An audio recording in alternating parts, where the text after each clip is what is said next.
Hi everyone. তো welcome আমার চ্যানেলে। আর আজকে আমি যে পোয়েমটি ডিসকাস করব সেটি হচ্ছে Strange Meeting written by Wilfred Owen. তো উইলফ্রেড ওয়েন ছিলেন একজন ব্রিটিশ পোয়েট এবং তিনি একজন ওয়ার পোয়েট ছিলেন। তিনি যে বিভিন্ন ধরনের অ্যান্টি ওয়ার রিলেটেড পোয়েমগুলি লিখতেন এবং তার সাথে সাথে আরও আমি একটা ফেমাস ওয়ার পোয়েটের নাম বলবো, যার নাম হচ্ছে স্টুপার্ট। রুপার্ট ব্রুক হচ্ছে ওয়ার পোয়েট। চলো এবার যে স্ট্রেঞ্জ মিটিং এটা পাবলিশ হয়েছিল 1919-এ এবং এটি যে পাবলিশ হয়েছিল যে কালেকশনটাতে সেটা হচ্ছে Edith Sitwell's Wheels an anthology of an anthology of verse.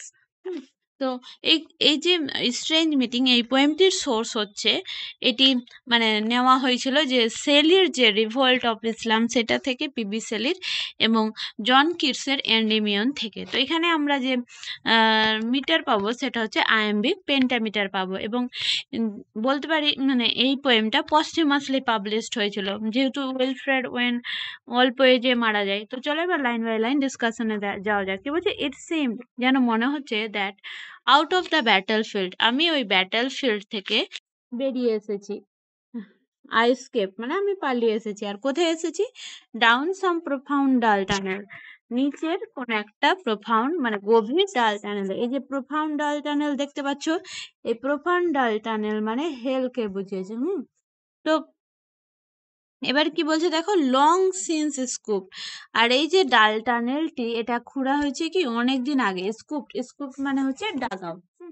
তো এখানে যে আমরা পাবো তারপরে নেক্সট লাইনে কি বলছে, কখন খোঁড়া হয়েছে? থ্রু গ্রানাইটস মানে গ্রানাইটস দিয়ে, হুইচ টাইটানিক ওয়ার্স হ্যাড গ্রোয়েন। মানে যখন এখানে গ্রোয়েন্ড মানে বলে দিই মানে হচ্ছে মানে বিল্ট উইথ ন্যারো পিসেস, মানে একটা ফ্ল্যাট ম্যাসোনারি যেটা ন্যারো পিস দিয়ে তৈরি করা হবে। আর যে এজগুলো আছে সেটাকে কভার করার জন্য, বা যে ইন্টারেস্টিং ভল্টগুলো আছে সেটাকে কভার করার জন্য। চলো এখানে টাইটানিক ওয়ার সম্পর্কে আমরা জেনে নিই। তো টাইটানিক ওয়ার্স যেটা, এটা হচ্ছে রেফারেন্স গ্রিক মাইথোলজির। টাইটেন্স যারা তারা হচ্ছে জায়ান্টস গ্রিক মাইথোলজিতে, যেমন আমরা বলতে পারি ওকোনাস, ওপিহন এক্সেট্রা। তো এবার নেক্সট কি বলছে দেখো, yet also there encumbered sleepers groan. আর এই যে ডাল টানেল বা হেলটাতে আমরা দেখতে পাবো অনেকগুলো স্লিপার্স মানে ডেড সোলজার। এনকাম্বার্ড মানে কি, মানে হচ্ছে যারা হার্ডেল টুগেদার একসাথে, মানে একসাথে তারা হার্ডলিং টুগেদার। তো এখানে যে এনকাম্বার্ড স্লিপার বলতে ডেড সোলজারদেরকে দেখিয়েছে যারা মানে পিটিয়াসলি কাঁদছে। বলছে টু ফাস্ট ইন থট, এখানে টু মানে কিন্তু নট। টু মানে কি বললাম? নট। বলছে too fast in thought and to death to be bestirred. তো এখানে বলছে যে তাদের যে এই যে ডেড সোলজার গুলো তারা হয়তো গ্রিপ্ট হয়ে আছে মৃত্যুর হাতে, বা হয়তো তারা এনগ্রসড হয়ে আছে ইন্টেন্স সাফারিং এ, যার জন্য তারা মানে তাদের যে চিন্তা সেটা তারা করতে পারছে না। তারপরে কি বলছে দেখো, বলছে দেন তারপর অ্যাজ আই প্রোব, যখন আমি এক্সামাইন করলাম তাদেরকে, যখন আমি এক্সামাইন করছিলাম তাদেরকে, ওয়ান স্প্রিং আপ মানে একজন লাফিয়ে উঠলো। এই যে এখানে ওয়ান, এই ওয়ানটা হচ্ছে কে? German soldier. এই যে ওয়ান, এই ওয়ানটা হচ্ছে জার্মান সোলজার। তারপরে নেক্সট কি বলছে, অ্যান্ড স্টেয়ার্ড উইথ পিটিয়াস রিকগনিশন, এবং সে আমার দিকে মানে গেজড স্টেডিলি মানে একদম এমন ভাবে তাকিয়েছিল যেন আমাকে চিনে ফেলেছে। ইন ফিক্সড আইস, এই যে এখানে ফিক্সড আইস কেন বলেছে? কারণ যেহেতু ও ডেড, গ্রিপড বাই ডেড, যেহেতু ও মৃত্যুর কবলে আছে তাই জন্য, বা তার যে মোশনলেসটাকে বোঝাচ্ছে তার জন্য এখানে বলেছে fixed ice.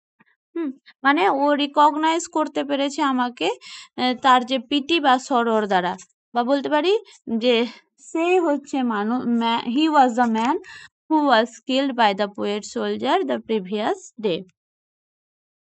And by his smile, এখানে পড়ে বলছে এবং তার যে স্মাইলের দ্বারা, মানে এই যে জার্মান সোলজারটার স্মাইল দ্বারা আমি বুঝতে পারলাম, আই নিউ দ্যাট সালেন হল, মানে এটা হচ্ছে সালেন হল বা হেল, সালেন হল বা হেল ইউফেমিজমও বলতে পারো। যেহেতু হার্স ওয়ার্ডকে মানে একদম টেন্ডার ওয়েতে দেখাচ্ছে তাই জন্য, আর বা আমরা এটাকে আবার সালেন হল, এটাকে হাইপালজি বলতে পারি। নেক্সট কি বলছে, বাই হিজ ডেড স্মাইল, তার যে এই ডেড স্মাইল কিসের রেফারেন্স তোমরা বলো, মনে করো দেখো এটা কোন figure of speech dead smile. চলো আমি বলেছি এটা হবে হাইপালেজ বা ট্রান্সফার রিপিটেড। আই নিউ মানে তার যে ডেড স্মাইল সেটা দিয়ে আমি বুঝতে পারলাম যে আমি কোথায় চলে এসেছি। উই স্টুড ইন হেল, মানে আমরা হেলে দাঁড়িয়ে আছি। নেক্সট কি বলছে, বলছে উইথ থাউজেন্ড ফিয়ার্স, এই যে হাজারো রকমের একটা ভয়, সেটা কোথায় দেখাচ্ছে, that vision's face was grain, grain মানে চিহ্নিত হয়েছে বা একটা মার্ক ছেড়ে দিয়েছে তার মুখে। তো কার মুখে, যে জার্মান সোলজারটার মুখে। ইয়েট নো ব্লাড, এমনকি কোনো ব্লাড সেট পৌঁছাতে পারছে না। দেয়ার, দেয়ার বলতে এখানে হেলকে বুঝিয়ে, from the upper ground, upper ground বলতে মানে ব্যাটল ফিল্ড, ব্যাটল ফিল্ড থেকে কোনো রকমের ব্লাড এই যে টানেলটা বা হেলটা সেখানে পৌঁছাতে পারছে না। অ্যান্ড গানস থামড, ব্যাটল ফিল্ডে কি হয় সাধারণত গুলির অনেক আওয়াজ হয়, কিন্তু কি বলছে, ডাউন দ্য ফ্লোজ মের মন, আর এই যে মনটা বা এই যে গানের যে আওয়াজটা যেটা দিয়ে মানে এয়ার বয় সেইটা দিয়েও প্রবেশ করতে পারছে না এই হেলে। এবার এখানে দেখো নেক্সট লাইন খুবই ইম্পর্টেন্ট, কি বলছে, বলছে স্ট্রেঞ্জ ফ্রেন্ড, দেখতে পাচ্ছ স্ট্রেঞ্জ আবার ফ্রেন্ড, দুটো অপোজিট ওয়ার্ড পাশাপাশি বসে আছে, তাহলে এটা হয়ে যাচ্ছে অক্সিমরন। বলছে আই সেইড, আই বলতে এখানে বুঝিয়েছে পোয়েট সোলজারকে। বলছে হেয়ার ইজ নো কস্টমর, এই যে হেল এখানে দুঃখ করার বা মর্নিং করার কোনো কারণ নয়। কি বলছে, নান, হ্যাঁ নাই তো, সেভ দ্য আদার্স, আদার বলতে জার্মান সোলজার বলছে, কিন্তু এটা কথা কি বলছে, save the under নিয়ার্স the hopelessness, শুধুমাত্র সেইটাই ছাড়া, যে বছরগুলো আমি মানে আমার জীবনের যে বছরগুলো আমি আর কাটাতে পারবো না, কেন, কারণ আমার যে প্রি ম্যাচিওর ডেট হয়ে গেছে সেই জন্য। কি বলছে, the premature death of the German soldier, refer করেছে আন্ডার ইয়ার্স বলতে। পোয়েট সোলজার যে বলছে, যে কিলার, সে বলছে যে এখানে এই হেলে মানে মর্ন করার কোনো কারণ নেই, এখানে কোনো হোপলেসনেস নেই, কিন্তু কিন্তু যে ব্যাটল ফিল্ডটা সেখানে অনেক হোপলেসনেস রয়েছে, সেইখানে মর্ন করার অনেক কারণ রয়েছে, কিন্তু এই হেলে একটাই মাত্র মানে মর্ন করার কারণ, যে যেহেতু after the premature death the German soldier is মানে the German soldier cannot fulfil his dream to teach the world about the truth of war, so he said that, তাই জন্য সে বলছে যে যে আন্ডার ইয়ারটা যে হোপলেসনেস সেইটা ছাড়া আর কোনো মর্নিং করার কারণ নেই। এবার দেখো কি বলছে, what ever hope is yours was my life also, যে হোপটা তোমার ছিল সেটা আমারও আছে। বলছে আই ওয়েন্ট, আমি গিয়েছিলাম হান্টিং ওয়াইল্ড, বন্যভাবে আমি হান্ট করে বেড়াচ্ছিলাম। কি হান্ট করছিলাম, after the wildest beauty, wildest beauty বলতে কি বুঝিয়েছে, মানে যে ওয়ারের যে বিউটি সেটাকে পৃথিবীতে, which lies not calm in eyes মানে অর ব্রেডেড হেয়ার, মানে যেটা যে বিউটি কোনো একটা সুন্দর মহিলার চোখে বা তার যে বেনুনি করা চুলে নয়, এইটা হচ্ছে এমন একটা বিউটি যেটা কি করে, দেখো বলছে but mocks the steady running of the hour, মানে এই যে বিউটি, ট্রু বিউটি হচ্ছে কি ইলিউসিভ, এটা ইটার্নাল। তো এই যে এটা কখন মানে সাবজেক্ট হতে পারে না পাসিং অফ টাইমের, এই যে steady running of time, steady running of the hour, এটা পেরিফ্রেসিসের এক্সাম্পল, এবং এখানে রাউন্ড অ্যাবাউট ওয়েতে টাইমকে রিফার করেছে। অ্যান্ড ইফ ইট গিভস, এই যে এখানে ইট দেখতে পাচ্ছ, এই ইটটা হচ্ছে ট্রু বিউটি বা বিউটি অফ ওয়ার বা পিটি অফ ওয়ার, যেটা কি বলছে, যদি এই ট্রুথ অফ ওয়ার এটা যদি আমাদের কষ্ট দেয় তাহলে কি বলবে, গ্রিভস রিচলিয়ার দেন হেয়ার, মানে এটা এই যে হেল এখান থেকেও বেশি কষ্টদায়ক হবে। ফর বাই মাই গ্লি, আমার যে আনন্দ, সেই আনন্দে মাইট ম্যানি ম্যান হ্যাভ লাভ, হয়তো অনেক মানুষ হেসে উঠবে। আর তারপরে আবার বলছে অ্যান্ড মাই উইপিং, এবং আমার যে কান্না, আমার যে কান্নায় তুমি বুঝতে পারবে সামথিং হ্যাড বিন লেফট, মানে কিছু বাকি থেকে গেছে। তারপরে কি বলছে দেখো, বলছে মানে হুইচ মাস্ট ডাই নাও, মানে যেটা শেষ হয়ে গেছে, মানে কি হয়েছে বলছে বাই মাইগলি, মানে যেহেতু যে জার্মান সোলজার ছিল সে ট্রু বিউটি বা যে ট্রুথ অফ ওয়ার্স যেটা সে জানে, হুম কিন্তু যারা যে মানে আদার্স যে হিউম্যান বিং বা আদার্স যে ওয়ার মঙ্গার, তারা তো ট্রু নেচার অফ ওয়ার জানে না, তাই জন্য বলছে যে তাই জন্য সে হ্যাপি, এবং সে যদি তার যে এই true notion about the truth of war বা পিটি অফ ওয়ার যদি মানে প্রিচ করতে পারতো ইন মানে নেশানে, তাহলে সে কি হতো, খুবই হ্যাপি হতো, এবং তার সাথে সাথে ওই ওয়ার মঙ্গার্সরাও বা আদার যে পিপুল তারা হ্যাপি হতো। কিন্তু সে যেহেতু তার প্রি ম্যাচিওর ডেথের জন্য জার্মান সোলজার তার যে চান্সটা ছিল এই যে পার্মানেন্ট প্রস্টেরিটি নিয়ে আসার, সেটা আর পারেনি। বলছে the pity of I mean the truth untold, এই যে বলছে I mean the truth untold, ওই যে পিটি অফ ওয়ার বা যে ট্রুথ অফ ওয়ার সেটা আর তার বলা হয়নি বিকজ অফ প্রিম্যাচিওর ডেথ। বলছে the pity of war, the pity war distilled, এখানে একটা কম্প্যারিজন পাবে, পিটি অফ ওয়ার, এখানে যে পিটিকে কম্পেয়ার করা যায়, ওয়ারের পিটি কি, ওয়ার হলে কি হয়, ওখানে ডিস্ট্রাকশন থাকে, ব্লাড সেড থাকে, তো ওইরকমই কি বলছে যে যখন ওয়ার হয় তো কি পিটি ডিস্টিল হয়, সেরকমই যদি আমরা মানে কোনো যদি পিওর ওয়াটার, মানে ওয়াটারকে যদি আমরা পিউরিফাই করি, তাহলে সেই ওয়াটারটা থেকে কি হয়, মানে পিউরিফাইড করার পরে যে condensed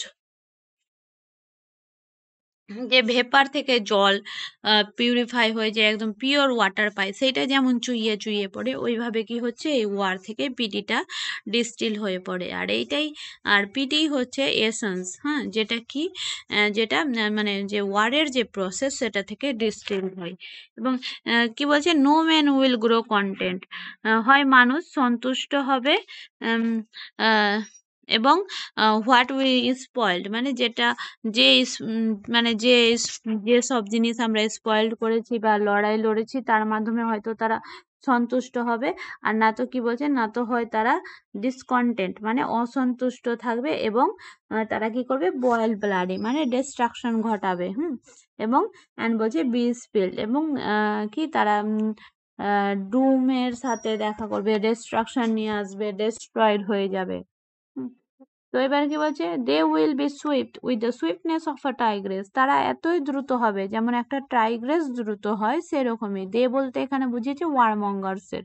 none will break ranks, কেউ নিজের র্যাঙ্ক থেকে পিছিয়ে আসবে না, মানে তারা যে তাদের যে র্যাঙ্ক সেটাকে ধরে রাখবে। দো Nations trek from progress, trek মানে পিছিয়ে যাওয়া, যদিও যে এই নেশনটা পিছিয়ে যায় প্রোগ্রেস থেকে। কারেজ ওয়াজ মাইন, এখানে যে জার্মান সোলজার বলছে আমার তো কারেজ ছিল, আমার যে ইনসাইট স্কিল ছিল, আমার মিস্ট্রি, আমি জানতাম মিস্ট্রি। তারপরে বলছে উইজডম ওয়াজ মাইন, আমার জ্ঞানও ছিল, আই হ্যাড মাস্টারি, মানে সে যে তার পোয়েট্রি তার মাধ্যমে এই যে ট্রুথ অফ ওয়ার্ডটাকে ছড়িয়ে দিতে চেয়েছিল, মানে the mastery of the poet's craft or art of poetry, এইটার মাধ্যমে। আর কি বলছে দেখো, to miss the march of this retreating world, যেহেতু রাইটারের উইজডম নলেজ ছিল, তো সে জানতো কিভাবে এই পিছিয়ে পড়া ওয়ার্ল্ডের যে মার্চ সেটাকে স্টপ করতে হবে। Into vein citadels that are not world, মানে এখানে দেখো ভেইন সিটাডেলস মানে কি নিরর্থক একটা দুর্গ, মানে যদি একটা দ্যাট আর নট ওয়ার্ল্ড মানে চারদিকে ওয়াল দেওয়া নাই, ধরো একটা ফোর্টেস আছে যেখানে কোনো ওয়াল নয়, তাহলে এটা কি সিকিউর হবে, হবে না, এটা একটা ইনসিকিউর ফোর্টেস হবে। সেই রকমই ওয়ার হচ্ছে কি একটা ভেইন সিটাডেলের মতো, যেটা মানে দেওয়াল দিয়ে ঘেরা নয়।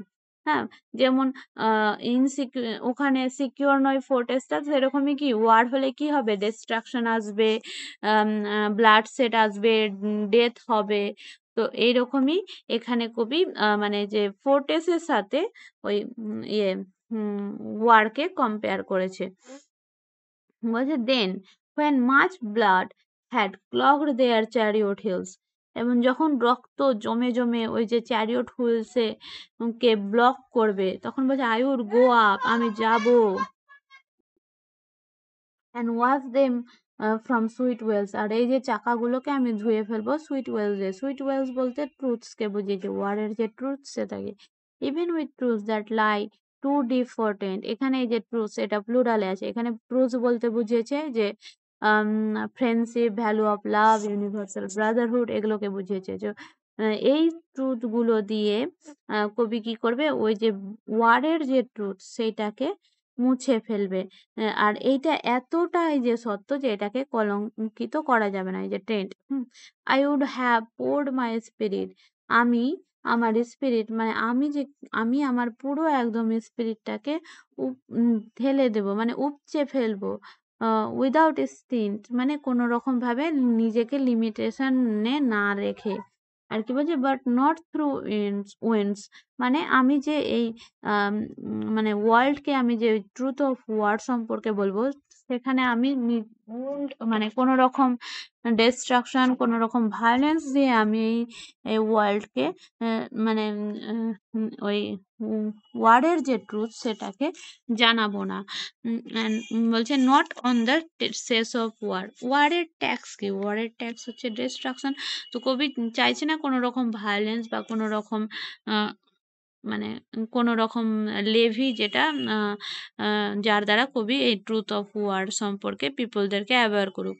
বাট বলছে foreheads of men have bled where no wounds were, এবং যে এখানে আমরা একটা জিজাসের মানে রেফারেন্স পাবো। বলছে ফর যখন জিজাসকে যে ওই থর্ন মানে ক্রাউনটা পরানো হয়েছিল কাঁটাযুক্ত, তো তখন কি হয়েছিল, তার 4 মাথা দিয়ে রক্ত পড়ছিল, কিন্তু তবুও তাও সে বলেছিল যে তুমি মরো কিন্তু মেরো না। তো ওইরকম ভাবে এখানে কবি বলতে চাইছে যে উম, আহ, যখন যখন সে মানে ওই পিপলদেরকে অ্যাভয়েড করবে, সে তাদেরকে মানে বলবে যে যাতে তারা কোনো রকম ভায়োলেন্স দিয়ে যাতে তারা ওয়ার সম্পর্কে অ্যাওয়ার না হয়, বা তারা যাতে কোনো রকম তাদেরকে যে love love value of love, friendship, universal brotherhood, এইগুলো দিয়ে তাদেরকে যে ওয়ার্ডের যে ট্রুথ সেইগুলো সম্পর্কে জানাবে। নেক্সট দেখো এখানে কি বলছে, I am the enemy you kill my friend, এখানে আই বলতে জার্মান সোলজারকে, এনিমি আর ইউ বলতে পোয়েট সোলজারকে। বলছে আমি সেই এনিমি যাকে তুমি মেরে ফেলেছো আমার বন্ধু। এটা প্যারাডক্স, প্যারাডক্সের এক্সাম্পল, প্যারাডক্স। কি বলছে, I knew you in this dark, আমি তোমাকে চিনে ফেলেছি ওই অন্ধকারে। কেন, ফর সো ইউ ফ্রন্ট, তুমি যে তোমার ওই ভুরুটাকে কুঁচকেছিলে। ইয়েস্টারডে, যে গতকাল, through me as you jabbed and kill, যখন তুমি আমাকে স্ট্যাব করেছিলে এবং মেরেছিলে, আই প্যারিড, আমি নিজেকে প্রোটেক্ট করার চেষ্টা করেছিলাম, but my hands were loath and cold.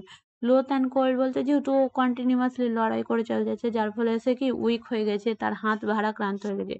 Next কি বলছে, লেট আস স্লিপ নাও, এখন চলো আমাদেরকে ঘুমোতে দাও। এইখানে যে লেট আস স্লিপ নাও, এইখানে বুঝিয়েছে আহ, উম, এই যে এক্সপ্রেশনটা লেট আস স্লিপ নাও, এটা খুবই সিগনিফিক্যান্ট, কারণ এই যে আস, এখানে এই আসটা সাজেস্ট করছে যে জার্মান সোলজারের সাথে যে পোয়েট সোলজার সেও মারা গেছে।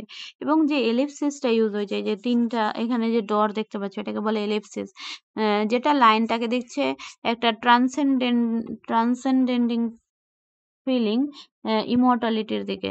তো এই যে স্ট্রেঞ্জ ফ্রেন্ড যার ইনসাইট ছিল পোয়েটের থেকে বেশি, তো সেও দুজনেই মারা গেছে একসাথে, এখানে আমরা বুঝতে পারছি, এবং তারা ট্র্যাপড হয়ে গেছে ডেথের হাতে। হুম এবং তারা যেহেতু মারা গেছে, তো তাদের মধ্যে যে এনিমিজিটা, যে অ্যানিমোসিটিটা, সেটা ভ্যানিশড হয়ে গেছে, এবং এখন তারা কোথায় আছে, হেলে আছে। আর কেউ তাদেরকে ডিস্টার্ব করতে পারবে না, কোনো রকম হরর বা কোনো রকম আহ, আহ, মানে ডিস্ট্রাকশন, কোনো রকম ব্লাড সেট তাদেরকে ডিস্টার্ব করতে পারবে না, এবং তারা এক তারা একদম পিসে থাকবে, পিস প্রোভাইড করবে এই যে এভারলাস্টিং স্লিপটা তাদেরকে। উম, এবং এখানে আমরা এই এলিপসিস দেখে বুঝতে পারছি যে পোয়েট এইটাই কনসিডার করতে চাইছি যে পোয়েমটা আনফিনিশড। আর যে লাইনগুলো এটা কি বলছে, the line trails of into silence and maybe an after thought. তো এই ছিল এখানকার আলোচনা। এবং তোমরা যদি এখানের যে ফিগার অফ স্পিচ আছে সেগুলো আমি পরের ভিডিওতে আলোচনা করব, কারণ ভিডিওটি অনেক লম্বা হয়ে যাবে। তো থ্যাংক ইউ শোনার জন্য। Please do like and subscribe.